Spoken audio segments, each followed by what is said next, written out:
This free step-by-step video comes to you directly from Haynes. You can complete more than 200 jobs on this vehicle when you purchase the complete Haynes online manual at haynes.com. Headlamp bulb renewal. If replacing the right-hand headlamp bulb, remove the air filter housing.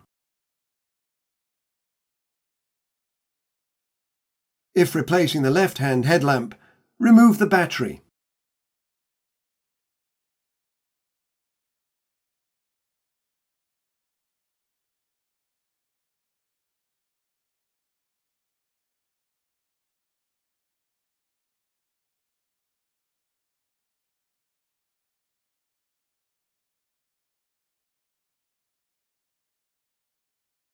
Where fitted, disconnect the current sensor wiring connector from the negative battery terminal.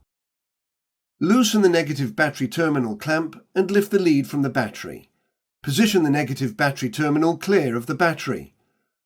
Pry up the cover over the positive battery terminal and loosen the positive battery clamp.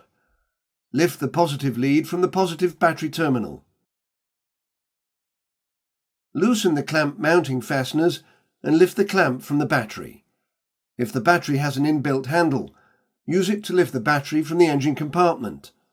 If the battery doesn't have an inbuilt handle, various types of lifting tools are commercially available. This tool fits over the battery terminals and allows you to lift the battery out with ease.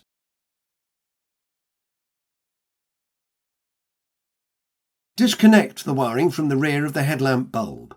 Peel the rubber dust boot from the headlamp housing. Unhook the locking spring from the tab. Remove the bulb from the housing. When installing the bulb, align the top lug on the bulb's flange with its corresponding cutout. Insert the bulb into the headlamp housing and hook the spring over the tab to lock it into place.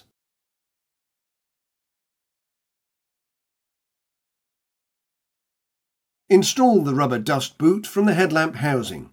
Connect the wiring to the rear of the headlamp bulb. If removed, install the air filter housing or install the battery. Ensure the positive terminal is towards the engine so that the leads are connected to the proper terminals. Install the clamp, engaging the rear hook with the bracket and the front bolt with the radiator support panel. Tighten the fasteners securely. Check that the battery terminals are clean and free from corrosion. If necessary, clean the terminals with a battery post cleaning tool, or if one is not available, some wet and dry sandpaper will make a suitable substitute. Connect the positive lead to the positive battery terminal and tighten the nut securely. Fold the cover down over the positive terminal. Connect it to the negative battery terminal. Tighten the nut retaining the negative terminal securely. If disconnected, reconnect the current sensor wiring connector. Depending on the trim level, the time may have to be reset on the vehicle center display once the battery has been reconnected. The power window's auto function will also have to be reset. To do this, sit in the driver's seat with the door closed. Start the engine and with the window open, hold the window switch up, closing the window. Continue to hold the switch in the up position for at least 5 seconds after the window has closed. Press the window down switch and continue holding the switch in the down position for at least 5 seconds after the window has fully opened. Repeat this on any other windows that have an auto open or close function.